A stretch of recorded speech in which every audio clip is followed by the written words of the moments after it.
I think one of the main things that we need to really go back to being self-aware as a lash artist, because especially if you're new and you're going through the different seasons of a lash artist, you are going to continue to get faster and better. Self-awareness and knowledge. It's like, let's fix it before it gets worse. What's up, guys? This is Shauna, and this is the Oliver Lash podcast. This podcast is dedicated to beauty professionals, to leaders, entrepreneurs, honestly, anybody with a heartbeat at this point. This podcast is all about grit and strength and leadership and failing and rock bottom, setbacks, but comebacks, and courage, and just strength and resilience. And I'm really happy to be here today. My co-host will be here soon, and I'm just very grateful to be here. But today we're going to be talking about like all things retention. And I think this is so important. And I think this topic never gets old, because even if you've been lashing for 10 years, there's times when you are going to battle it out with retention. And I recently had this experience at our salon, and one of the lash artists honestly felt like it was her, and I know that it was like affecting her self-confidence. I just want you guys to know that if you are experiencing retention issues, please do not devalue yourself. Do not throw in the towel. Honestly, it happens to all of us. So I just want you guys to literally listen to this, listen to me. I have literally been in this business, oh my goodness, since 2012 is when I started lashing, and basically I was self-taught, and I have owned multiple salons, and I have seen literally everything. Please do not beat yourself up. Please do not want to switch your career. There are ways to literally combat your retention, and there is a process of elimination. So I'm just going to go over some key points for you guys. And honestly, if you still have watched or listened to this and you're still really battling it out with your retention, you can always DM us. Either myself or someone from my team is more than happy to give you guys advice or help you walk through something. You don't have to be like trained by us or anything. We're here to help, and we honestly genuinely want everyone to succeed. So I specifically wanted to talk about this because I obviously have started Oliver Lash and legit have started from scratch, and I'm talking distributors, I'm talking literally everything. So with this new business, I have really decided to try and get the cleanest products into your guys' hands. And one of the things that I did a ton of research on was scented products. I really wanted to know what scented products can do. Are they helping us, or are they actually having a negative impact on our retention, on our work, on clients, on allergic reactions? And so I did a deep dive into scented products. And so the reason why I decided to go unscented is because what people really don't realize, because retention is such a science, there's so many different things, and there's so many different things to combat, and so many things have to align perfectly for you to get the best retention, and it can be very frustrating. But what people don't understand about scented products is perfumes and different scents that are added to adhesives or primers, they can affect your retention. And that needs to be talked about, because nowadays we are sold based on, something that smells amazing. And listen, I just want everybody to know that I'm not knocking scented products, because scented products aren't like that one thing that are making all of your clients allergic, or they're not having sensitivities. It could be, of course, but I'm just explaining why I have chosen to go unscented. Because at the end of the day, if I'm selling you a product, I want that product to work for you, not against you. And if there's any inkling that a scented product is going to affect your clientele, people's, allergies are sparking or their sensitivities are sparking, then I just don't want anything to do with it, because it's the most frustrating thing when you can't figure something out, and then all of a sudden you have a client who just can no longer get, lash extensions. And most of the time that we blame it on things like the adhesive, but it could be so much more. So what people don't realize about scents is scented molecules can really interfere with adhesive chemistry. And so what does that mean? So let's say that you are adding some type of perfume, let's say blueberry, into, I don't think they have a blueberry adhesive, maybe they do. But let's say it's blueberry and you're putting that into your adhesive. What people don't realize is by adding that, you can create shock polymerization and shock reactions, because cyanoacrylate in adhesives is extremely reactive. And so that curing process with adding that scent can affect the way your adhesive cures. It could cure unevenly. It could shock it. And so there's so many different things that scientifically and internally happen sometimes with adding scents to adhesives or primers or bonders or what have you. I think one of the main things that we need to really go back to is the waivers. I think there needs to be a client intake form for every new client. And I also think that when you have existing clients come back, I know that a lot of the time you guys have regulars and you're cool and you're fun and they want to get in that chair and they want to talk about whatever they're talking about with you and catch you up to speed. But at the end of the day, when you still have that regular client come in, you need to be having like a mini consultation. Like, hey, how's your retention? How are your lashes?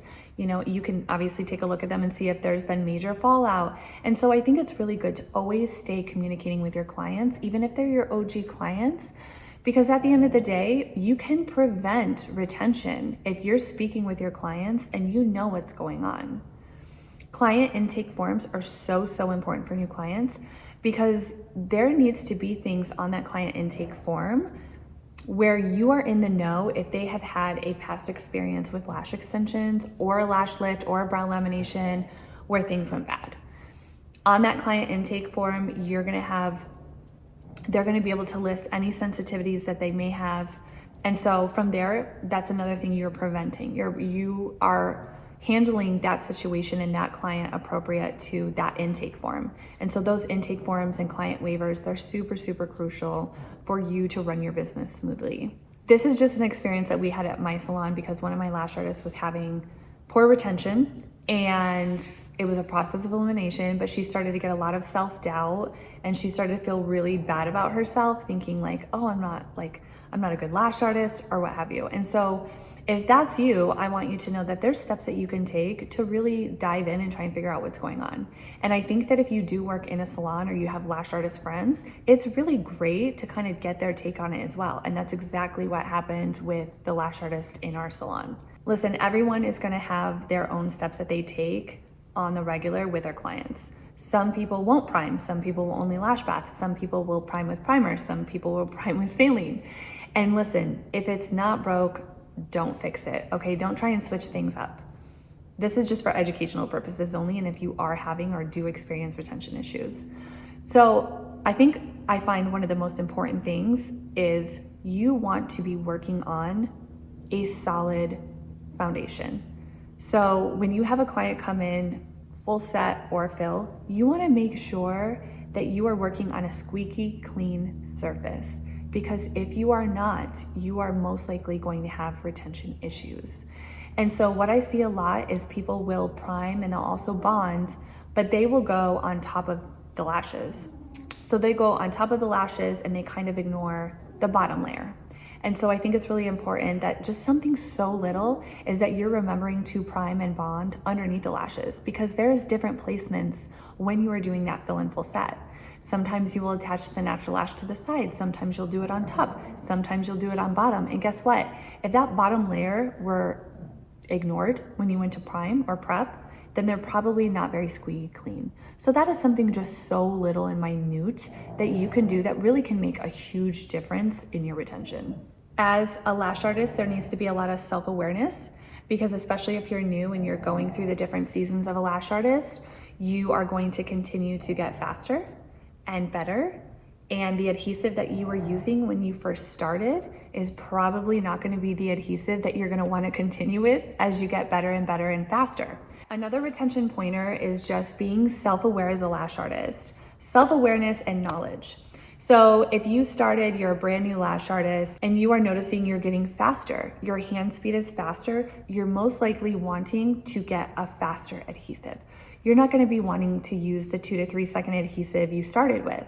So I think that you, as a lash artist, being self-aware of the season you're in as a lash artist and maybe the things that you need to change up, because your hand speed needs to match your adhesive and also with your environment. So having a humidifier, having a hygrometer, having certain things that are measuring your environment to match your glue is super crucial, because they all link up, and it's kind of like an assembly line of everything has to work perfectly for your retention to be 100%. I know that a lot of people don't like to do this because they think that they are going to open up a can of worms, but with starting from scratch like I have and having a salon, it is so important that you're checking in with your clients. I know there's so many people that are like, I don't want to check in because like if they don't like one lash, they're going to come back in. But for me, it's like, let's fix it before it gets worse. Now, if you're reaching out to clients and a lot of them are having fallout, there is a process of elimination, and there are things that you need to be discussing with your client. Most importantly, when you see your client and when you're doing their lashes, especially for the first time, you want to make sure that you're going over that aftercare with them, and you want to make sure that they're leaving with a lash bath. Because heads up, if this is their first time getting lash extensions, but they're saying that they already have lash bath, chances are they may not have lash bath. So it's really, really important that you are going over the steps to care for their lashes, because this is a luxury. Lashes are expensive, and you want to retain that clientele. That's your residual income, that's your business. And at the end of the day, we want our clients to love their lashes and to have their lashes last. Last thing I'm gonna say is, because I am like totally on this UV train, is UV lash extensions are amazing. And I will tell you, I'll be the first to tell you that I was so anti-UV, but let me just tell you, I have seen so much improvement with retention with the UV light system. And the most amazing thing about the UV lash extensions is the adhesive is not finicky. There is no humidity range and there is no temperature range. And it's almost like you are putting bonder on every single lash after every single application, but it's just carrying with the UV light. And it, honestly, I've never seen the best retention. So I'm not trying to sell anything. This is just from my educational standpoint and what I've seen, what I have researched, and what I'm actually just so in love with now is the UV lash extensions. We are offering it in our salon now, and I think it's really great to research. Again, if you are anti-UV, just know that your clients may ask you about it. So it wouldn't hurt, because of your position as a lash artist or lash salon owner, that you do your own research, because you want to be explaining to your clients why you do UV lash extensions or why you don't. And at the end of the day, you're an authority, and they are going to want to know about it. They're going to be asking. It's kind of like this new trend. For me, I think it's really groundbreaking. I think it's really interesting, and you can charge more because your retention lasts longer. Anyways, that sums up the podcast today. I just really wanted to switch gears and just talk about retention because of having my own salon and also own product line and just researching so much. And I think that retention never gets old. There's always something you can learn. And no matter what, you could be lashing for 20 years, you're still gonna fall into a retention hole at times. So I think that it is such a great topic to touch on. And I hope you guys enjoyed this podcast. If you haven't yet, please subscribe. Maybe tag someone who could find this useful. I appreciate all of your guys' support, love, orders, comments, kind DMs. I am honestly just over the moon excited for this new venture. And I'm so excited for you guys to be here. Even if you don't purchase products, I don't care. I'm just excited to be back in the lash world and to be having conversations with you guys and just launching things. It really is like lashing is my bloodline. So I am so excited. So thank you guys so much, and we'll see you in the next episode.